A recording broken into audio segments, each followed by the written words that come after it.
ဒီနေ့ International Boss Day ဖြစ်ပါတယ်အဲ့တော့ကျွန်တော်အနေနဲ့ကျွန်တော်ရဲ့ Boss Day ကိုဒီနေရာကနေပြီးတော့ဒီနေ့လေးရနေပြီးတော့ကျေးဇူးတင်စကား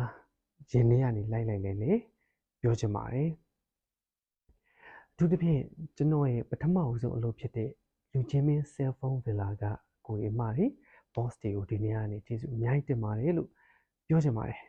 ဘာလို့လဲဆိုတော့ကျွန်တော်ရဲ့ပထမဦးဆုံးအလုပ်ဖြစ်ပေမဲ့လေလုပ်ငန်းခွင်မှာတက်တဲ့နဲ့ skills တွေကိုသင်ပေးရုံသာမကပဲနဲ့ကျွန်တော်ရဲ့တဘောအလုံးအတွက်အကျိုးရှိမဲ့ interpersonal skill တွေပြီးတော့ personal development training တွေကိုတည်တည်ချာချာ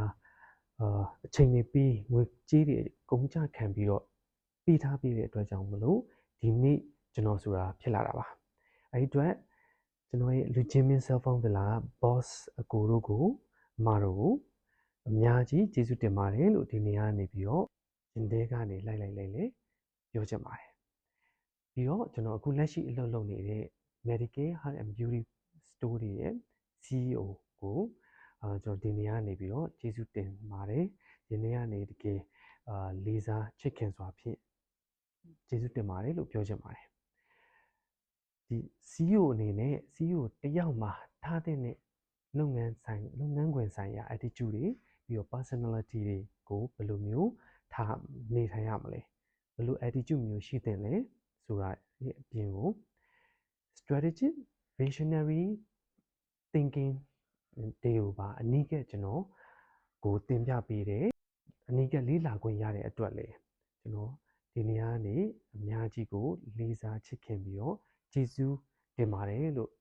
ပြောချင်ပါတယ်အဲ့တော့ကျွန်တော်ရဲ့ boss တွေကျွန်တော်တို့ကိုသင်ပြပေးခဲ့တဲ့အတိုင်းပဲကျွန်တော်ကို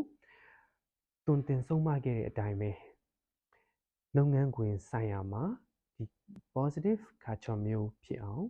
ပြီးတော့ productivity မြင့်တဲ့လုပ်ငန်းခွင်တစ်ခုဖြစ်အောင်ဒီလိုဖြစ်အောင်ကျွန်တော်အနေနဲ့ကျွန်တော်သင်ပေးထားတဲ့ကျွန်တော်